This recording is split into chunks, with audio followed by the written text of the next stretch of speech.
The stars were cold and distant when Marcus Cole stepped onto the abandoned station, his boots making soft sounds against the metal floor that had not felt footsteps in many years. He was a simple man, a human engineer who traveled from one broken place to another, fixing things that others had given up on. This was his life, and he had accepted it long ago. The station was called Cygnus Outpost 7, and it floated in the dark space near a dying red star that gave almost no warmth to anything around. Marcus carried his tool bag over his shoulder, and a small light attached to his chest that cut through the darkness like a tiny sun fighting against an endless night he had taken. This job, because the pay was good, and because nobody else wanted it. The Valorians who owned this place had abandoned it centuries ago, and now they just wanted someone to pull out anything valuable before they let it drift into the dying star forever. The Valorians were an ancient species with 6 limbs and hard shells covering their bodies like armor. They had once ruled a great empire that stretched across 1,000 star systems, but those days were long gone, and now they were scattered and broken, fighting among themselves for scraps of their former glory. Marcus did not care much about alien politics. He cared about circuits and wires and machines that hummed with energy when he touched them. The right-way humans had a strange reputation in the galaxy, and Marcus knew this well. Other species looked at humans and saw small creatures from a dangerous world full of predators and poison and natural disasters that should have killed them all long ago. They saw beings who lived short lives compared to most aliens, who were fragile and easily hurt, who had no natural weapons or armor or special abilities. But humans had something else, something that made them valuable, even if other species did not fully understand it. Humans could feel things that others could not. They could look at a broken machine and somehow know what was wrong, even when all the tests and scans showed nothing. They could sense danger before it arrived. They could understand pain and fear and hope in ways that seemed almost magical to species who relied only on logic and data. This gift had no name that everyone agreed on. Some called it intuition, others called it empathy, and some simply called it the human touch. Marcus moved deeper into the station, his light revealing rooms full of dust and old equipment that had not been touched in ages. He checked his scanner and followed the signal toward the center of the station, where the Valorians had told him he would find their old research equipment. The corridors grew narrower as he walked, and the walls changed from plain metal to something else. They became covered in strange patterns and symbols that glowed faintly with a blue light that seemed to come from within the walls themselves. Marcus stopped and looked at these markings with wonder in his eyes. He had seen many things in his travels across the galaxy, but nothing quite like this. The symbols seemed almost alive, pulsing slowly like a heartbeat that had grown weak but refused to stop completely. Pressed his hand against the wall and felt warmth beneath his palm. This surprised him, because the rest of the station was so cold that he could see his breath in the air. Something was here, something that was still holding on to life after all these years. Alone in the darkness, Marcus followed the glowing symbols deeper and deeper until he reached a massive door that stood 3 times his height. It was covered in more of those pulsing patterns, and in the center was a shape that looked almost like a closed eye. He studied the door for a long moment, trying to understand what he was seeing. The Valorians had told him about old research equipment, but this was something far more than that. This was something sacred, something important, something that they had clearly tried very hard to reach, but had failed. Marcus found the control panel beside the door and opened it to look at the wires and circuits inside. They were unlike anything he had ever seen, made from crystals instead of metal, carrying light instead of electricity. He should have called his employers and asked what to do. He should have taken pictures and samples and left this mystery for someone more important to solve, but something stopped him from doing any of those things. There was a feeling in his chest, a pull that he could not explain, a sense that whatever was behind this door had been waiting for a very long time, and that it needed him specifically to find it. Marcus began to work on the control panel, trusting his hands to find the right connections, even when his mind did not fully understand what he was doing. This was the human gift at work, the ability to feel the answer, even when logic could not provide. 1 hour passed as he worked, and the station remained silent around him, except for the soft sounds of his tools and his own breathing. Finally, something clicked into place, and the great door began to open, sliding apart slowly with a sound like a giant taking its first breath after a long sleep. Light poured out from behind the door, warm and golden like sunlight on a summer morning back on Earth. And Marcus had to shield his eyes against the sudden brightness. When his vision cleared, he saw what lay beyond it was a chamber as large as a cathedral, with walls made entirely of crystal that caught the golden light and scattered it into a million tiny rainbows. In the center of this chamber stood a massive structure that rose from the floor to the ceiling, shaped like a tree made of glass and metal and something else that Marcus could not name. This was no research equipment. This was a work of art, a monument, a temple to something greater than any technology Marcus had ever encountered, and it was completely silent, completely dark at its core, completely still. Marcus walked toward it slowly, his feet carrying him forward, even as his mind told him to be careful. He reached out his hand and placed his palm against the smooth surface of the crystalline tree.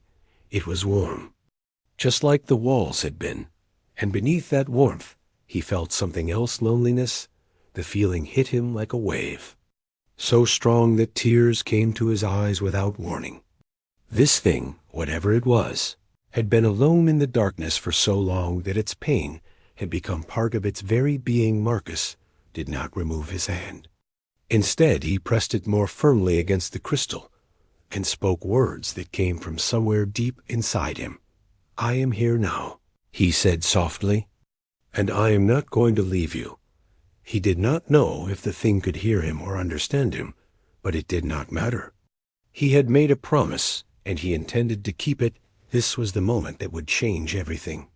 Though Marcus Cole did not know it yet, this was the moment that would shake the foundations of an empire and bring hope to a scattered people and prove once again that humans, for all their weakness and all their short lives, carried within them a power that the galaxy had not yet learned to measure.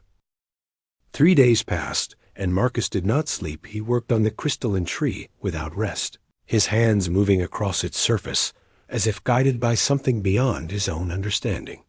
He connected wires that should not have fit together and adjusted crystals that responded to his touch in ways that no machine ever had before. The Valerians had left behind thousands of records about this structure, and Marcus read through them all during the brief moments when his hands needed to stop working. They called it the Oracle of Vala 3, and it had been created 10,000 years ago by the ancestors of the Valorian Empire at the height of their power and wisdom. It was not simply a machine. It was a living mind made of light and crystal and energy, designed to hold all the knowledge of the universe and to speak prophecies that would guide the empire for eternity. But something had gone wrong during a great civil war that tore the empire apart. The Oracle had fallen silent, and no matter what the Valorians tried, they could not wake it up again. Marcus found records of over 3,000 attempts to reactivate the Oracle, each one ending in failure. The greatest scientists and engineers of the Valorian people had studied it and tested it and done everything their logic told them to do. None of it had worked. The Oracle remained dark and silent, and eventually the Valorians had given up and hidden it away in this remote station, hoping that someday someone would find the answer. They could not. Marcus understood now why he had felt that pull when he first touched the walls of this place. The Oracle had been calling out for help, in a language that only certain beings could hear. A language of emotion and need that spoke directly to the heart instead of the mind and humans, with their strange gift for feeling what others could not. Were perhaps the only species in the galaxy capable of hearing that. But knowing this did not tell Marcus how to fix the problem. The oracle was not broken in any way that his tools could repair. Its crystals were perfect. Its energy pathways were clear. Its structure was exactly as the ancient blueprints showed it should be. The problem was something else, something deeper, something that had nothing to do with wires or circuits. So Marcus did something that no Valorian engineer had ever thought to do. He talked to Ive, sat beside the great crystalline tree, and spoke about his life, about the small blue planet called Earth where he had been born, about the oceans that stretched from horizon to horizon and the mountains that touched, the clouds and the forests that were so full of life that you could hear them singing if you listened carefully. He told the oracle about his mother who had taught him to fix broken toys when he was a child, and about his father who had worked in the fields until his hands were rough as stone, but who had always smiled. When he came home at night, he spoke about humanity, about how his people had nearly destroyed themselves so many times, but had always found a way to survive, about how they had crawled out of the darkness of their own making and reached for the stars with hands that were still learning how to build instead of destroy. He told the oracle about loneliness, because he understood that feeling better than most. He had spent so many years drifting from place to place, never staying long enough to make real connections, always moving on to the next broken thing that needed his help. I know what it is like to be alone, he said to the silent structure. And I know that it hurts in ways that words cannot describe. But I also know that loneliness is not forever, that somewhere out there is someone who will understand, someone who will see you for what you truly are and love you anyway. His voice grew soft as exhaustion finally began to catch up with him. You have been waiting so long, he whispered, and I am sorry that no one came sooner. But I am here now, and I want to help you if you will let me. He placed both hands against the crystal and closed his eyes, not trying to fix anything anymore, just trying to let the oracle know that it was not alone, that someone cared, that its long silence had finally been heard. And then something happened. A warmth spread from the crystal into his hands and up through his arms and into his chest. It was not heat exactly, but something closer to the feeling of being wrapped in a blanket after coming in from the cold. The golden light that had been faint and scattered began to grow stronger, brighter, filling the chamber with a glow that felt like dawn after the longest night in history. Marcus opened his eyes and watched in wonder as the crystalline tree came alive before him. Light raced through its branches and sparkled in its leaves and danced in its trunk like fire that did not burn. Colors that Marcus had no names for swirled and mixed and formed patterns that were too beautiful for his mind to fully understand. Then came the voice. It was not sound exactly. It was something that spoke directly into his thoughts, ancient and deep and trembling with emotion. After 10,000 years, the oracle said. Someone finally listened. Marcus felt tears running down his cheeks, but he did not wipe them away. There was no shame in crying at this moment, no weakness in letting his emotions show. I heard you calling, he said, even though I did not know what I was hearing. Something in me knew that you needed help, and I could not walk away. The oracle's presence in his mind was warm and grateful, and filled with a wonder that mirrored his own. The Valorians tried for centuries to wake me with their science and their logic, the oracle said. But they could not understand that I was not broken in any way their tools could measure. I was wounded in my spirit, cut off from connection, dying of loneliness in the darkness they left me in. How did I succeed where they failed? Marcus asked. Because you did not try to fix me, the oracle answered. You tried to heal me. You offered me your stories and your memories and your compassion. You gave me the one thing I truly needed. What was that? Someone who cared. The light in the chamber grew even brighter, and Marcus felt the oracle's joy washing over him like waves on a beach. But beneath that joy was something else. A sense of urgency, a warning that the oracle needed him to hear. You have given me a great gift, the oracle said. And now I must give you something in return. This is the purpose for which I was created. To speak truth to those who wake me. Marcus waited, his heart beating fast in his chest. She is coming, the oracle said. The last daughter of the fallen throne, the princess who carries the dreams of her ancestors. You are the one she seeks, the one she has seen in visions since she was a child. I do not understand, Marcus said. You will, the oracle promised. When she arrives, and when you see her face, you will understand everything. Your fate and hers have been tied together since before you were born. Waiting for this moment when loneliness would finally find its cure, the light pulsed gently around him, and Marcus knew that his life would never be the same again, whatever was coming. Whoever this princess was, he would face it with the same courage that had carried him through all his years of drifting. Among the stars, he was a healer of broken things, and now it seemed the universe had a much bigger task waiting for him than he had ever imagined. Far across the galaxy, in a ship that had been running and hiding for generations, Princess Sylith Valcorain woke from another dream with tears on her face. She had seen the blue world again, the one that had visited her sleep since she was barely old enough to remember.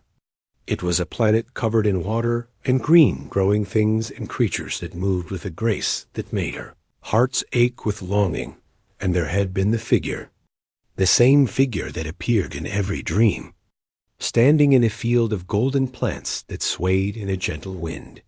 He had soft skin without any shell or armor, and eyes that held more warmth than any star she had ever seen. Sylith pressed her hand against her chest, where her two hearts beat in a rhythm that felt wrong somehow, as if they were waiting for something to make them whole. She was the last of her bloodline, the final daughter of the Valcorin dynasty that had once ruled the Valorian Empire with wisdom and justice. Her family had been overthrown when she was just a child, forced to flee into the darkness of space with only a handful of loyal followers. Now she lived on this old ship called the Whisper of Dawn, always moving, never stopping, always afraid that their enemies would find them and finish what they had started so many years ago. Her advisors told her to forget about the dreams. They said she needed to focus on survival, on finding allies, on someday reclaiming her throne through politics and careful planning. But Sylith could not forget. The dreams felt more real than her waking life, and the figure in them felt more important than any alliance or strategy. She was sitting alone in her small chamber when her communication device suddenly came alive with urgent signals. Your Highness, her chief advisor called out. You must come to the bridge immediately. Something impossible has happened. Sylith ran through the corridors of the ship, her 6 legs carrying her faster than any human could move, until she reached the bridge where her crew was staring at their screens with expressions of shock and disbelief. What is it? She demanded. Her advisor pointed to a distant signal on the screen, a pulse of energy coming from a remote sector of space that had been abandoned centuries ago. That is the Oracle of Valith III, he said, his voice barely above a whisper. It has awakened after 10,000 years of silence. Sylith felt her heart stop for a moment. The Oracle was the most sacred treasure of her ancestors, the greatest creation of the Valorian Golden Age. Its loss had marked the beginning of their decline, and its silence had been a symbol of everything they had lost. How is this possible? She asked. We do not know, her advisor said, but whoever has awakened, it holds the power to change everything. The oracle speaks only one prophecy to each person who activates it. And that prophecy always comes true. Sylith stared at the pulsing signal on the screen and felt something stirring in her chest. A feeling that she recognized from her dreams. Set course for that signal, she commanded. Your Highness, that is dangerous. The hegemony will surely send ships to investigate as well. If they capture the oracle, they will use it to cement their rule forever. I do not care about the danger, Sylith said. I have to go there. Something is calling me, and I cannot ignore it any longer. Her advisors exchanged worried looks, but they knew better than to argue with their princess when she spoke with such certainty. They changed course, and the Whisper of Dawn began its journey toward the dying stardays later. The ship arrived at Cygnus Outpost 7, and Sylith led a small team inside.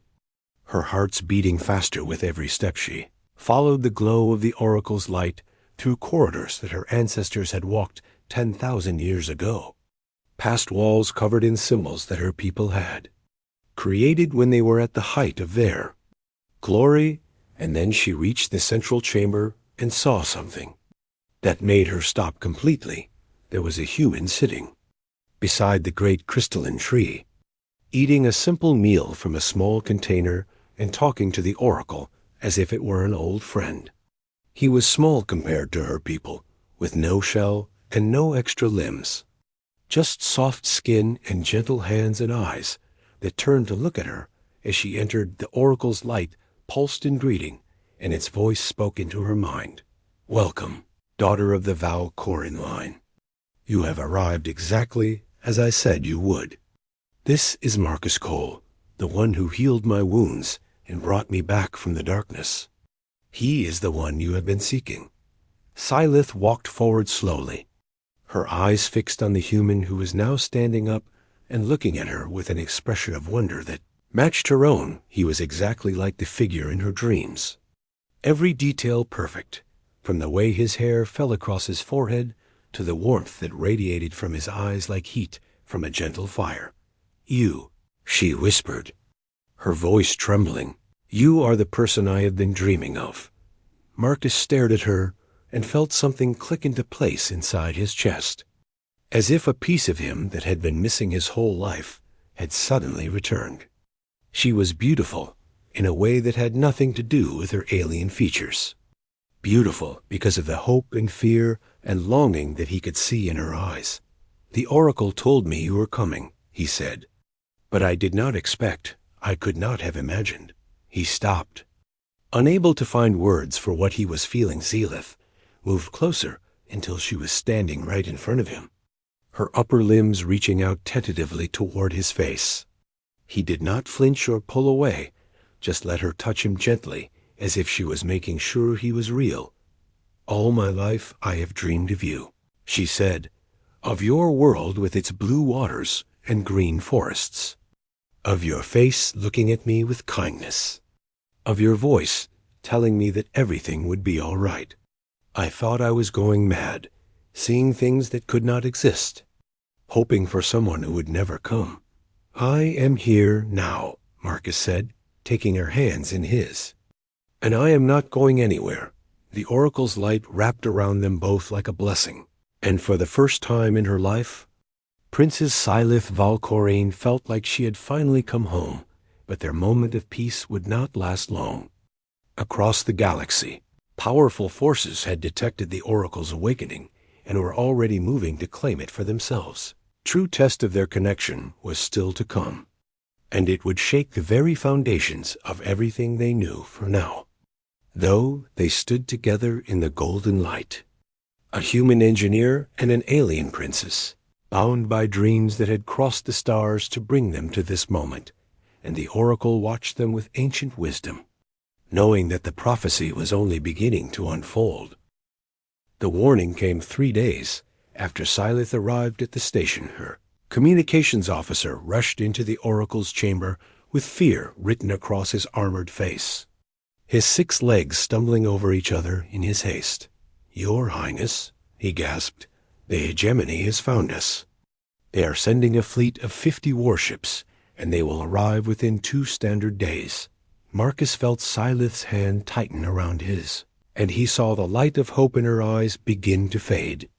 The hegemony was the military faction that had seized control of the Valorian people after the Civil War, ruling through fear and force for generations. They wanted the Oracle because whoever controlled it would have the power to speak with the authority of the ancestors themselves. No Valorian would dare to question a government that held the most sacred relic of their civilization. "We have to run," Silith said, her voice heavy with despair. "We cannot fight 50 warships with one old vessel. And where would we run to?" Her advisor asked, "The hegemony will hunt us forever now. They will never stop until they have the Oracle." Marcus looked at the crystalline tree that had become his friend over these past days and felt a strange calm settling over him. He had not come this far just to give up now. "Oracle," he said, "is there anything you can tell us? Any wisdom that might help us survive this?" The ancient voice spoke into his mind, warm and thoughtful. "I can tell you why I was silent for 10,000 years," the Oracle said, "and why a human succeeded where all Valorians failed. This knowledge may be the key to everything." Silith and her advisors turned to listen as the Oracle began to explain, "When my creators built me, they understood that I would need more than circuits and crystals to function. I would need a connection to living minds, a bond with beings who could share their thoughts and feelings with me." The light in the chamber dimmed slightly as the Oracle continued. "In the early days of the Empire, the Valorians were a passionate people. They felt deeply and loved fiercely and cared for each other with great devotion. But as their civilization grew more powerful, they began to change. They decided that emotions were inefficient, that logic was the only path to progress. They trained themselves to suppress their feelings and think only with cold calculation. They became brilliant scientists and engineers and warriors. But they lost something precious along the way. They lost the ability to truly connect with anything outside themselves." Silith lowered her head in shame because she knew this history. She had seen it in her own advisors, who treated every decision as a mathematical problem and every relationship as a strategic alliance. When the Civil War came, the Oracle said, "I was wounded not by weapons, but by isolation. The Valorians who tried to wake me could not give me what I needed because they no longer had it to give. They could repair my circuits, but they could not heal my spirit." The Oracle's light turned toward Marcus with something like affection. "Humans are different. Your species never gave up its gift for feeling. You form bonds with animals and machines and ideas. You cry at stories about people who never existed. You fight and die for strangers you have never met. You love with a power that defies all logic. This is not weakness," the Oracle said firmly. "This is the greatest strength in the universe." Marcus felt his chest swell with pride at these words. All his life he had been told that humans were fragile and primitive compared to the elder species of the galaxy, that they would never truly matter in the grand scheme of things. But now an ancient mind was telling him that humanity's greatest so-called weakness was actually a power that other species had, forgotten how to use. The Valorians who serve the hegemony are not evil. The Oracle continued, "They are lost. They follow orders because they have forgotten how to feel anything else. They obey the admirals because they cannot remember what it means to care about something greater than survival. If they could remember," Silith said slowly, "if they could feel again, then they would not fight for masters who offer them nothing but fear." The Oracle finished. Marcus stood up and walked toward the center of the chamber, his mind racing with possibilities. "The hegemony's power comes from the obedience of its soldiers," he said, "but that obedience is hollow. They follow because they have no reason to do anything else. If we gave them a reason," Silith said, catching his thought, "if we could make them feel something, they might choose a different path." The idea was wild and dangerous and probably impossible. But it was also their only chance over the next 2 days. Marcus and Silith worked together to prepare.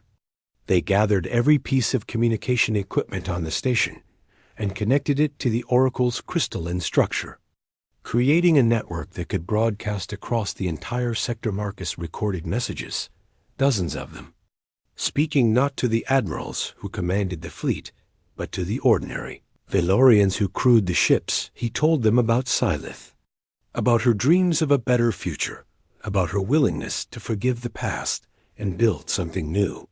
He told them about the Oracle and what it had taught him about their ancestors, about the passionate and caring people they had once been. He told them about humanity, about the blue world called Earth, where people laughed and cried and loved with all their hearts.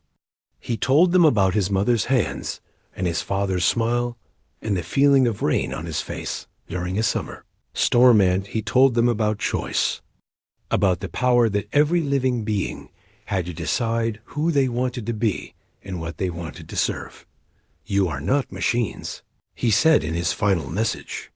You are not tools to be used by those who feel nothing. You are the children of a great civilization that once knew how to care, and you can remember that again if you choose to. The hegemony offers you nothing but more emptiness. He continued, but Princess Silith offers you something else. She offers you the chance to feel again, to hope again, to be part of something worth believing in. I am just a human, he admitted, small and fragile and short-lived by your standards. But I healed the Oracle when all your scientists could not. And I did it simply by caring enough to try. If I can do that, he said. Imagine what you could do if you let yourselves care too. The fleet arrived on schedule. 50 warships surrounding the tiny station like predators circling wounded prey. Admiral Sefik, the commander of the hegemony forces, sent a cold message demanding immediate surrender. Marcus looked at Silith and saw fear in her eyes, but also something stronger. He squeezed her hand and nodded. Let them hear us, he said, and the Oracle began to broadcast. The broadcast reached every ship in the fleet at the same moment, and for a few seconds the universe seemed to hold its breath. Admiral Sefik sat in his command chair with his armored limbs folded in cold patience, waiting for his officers to cut off the pathetic human's message and prepare the attack. But the message did not stop. It played on every screen and spoke through every speaker on every ship, and the crews could not help but listen. They heard the human's voice, so strange and soft compared to their own, telling them stories about a world covered in blue water and about a princess who still believed in better days. They heard him speak about their ancestors and about the passion that had once made their civilization great. They heard him describe the loneliness of the Oracle and how it had been healed not by science, but by simple kindness. And something began to stir in the hearts of the Valorians who listened, something that had been sleeping for so long that many of them had forgotten it existed on the warship called Iron Will. A young officer named Kethin felt wetness on his face and realized with shock that he was crying. He had not cried since he was a child, had been trained to suppress all such weakness. But now tears flowed from his eyes, like water from a broken daemon, the cruiser called Duty's Edge. An old veteran named Morith looked at the picture of his family that he kept hidden in his quarters and remembered the day his daughter had been taken to the military academies. He had not been allowed to say goodbye, and he had told himself that feelings did not matter. But now the pain of that moment came flooding back across the fleet. Crew members began to talk to each other in ways they never had before. They shared memories and regrets and hopes that they had buried deep inside themselves for fear of being seen as defective. Admiral Sefik watched his orderly fleet begin to fall apart and felt something he had not experienced in decades. Fear. Silence those broadcasts, he commanded. Arrest anyone who refuses to follow orders. But his officers hesitated. They looked at each other and at their admiral, and at the screens still showing the human's face. And for the first time in their lives, they wondered if obedience was the only path. "Why are we doing this?" One of them asked, his voice trembling.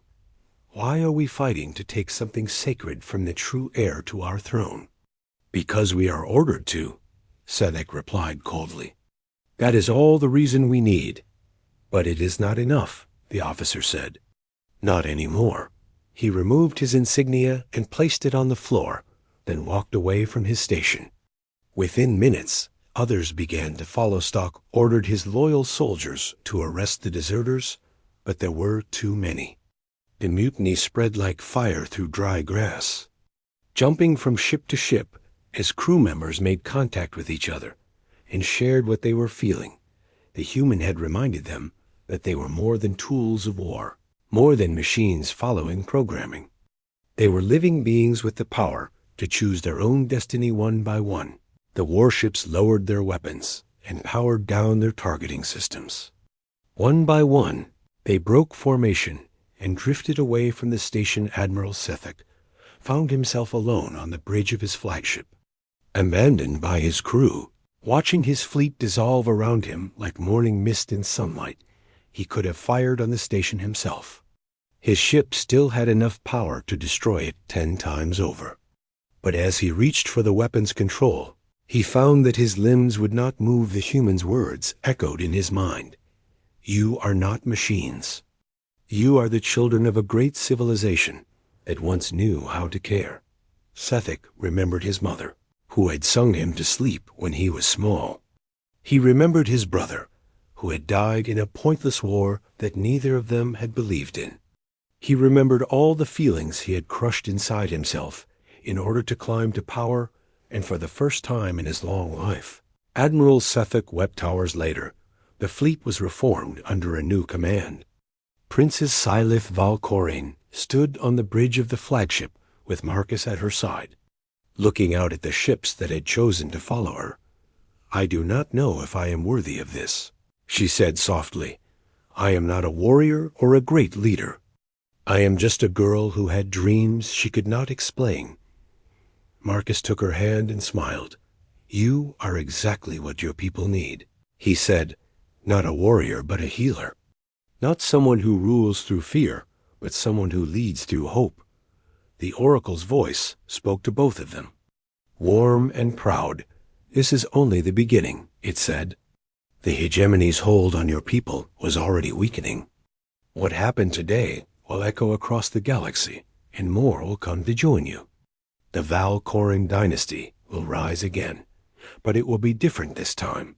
"Different how?" Sylith asked. "You will rule with feeling as well as logic." The oracle answered.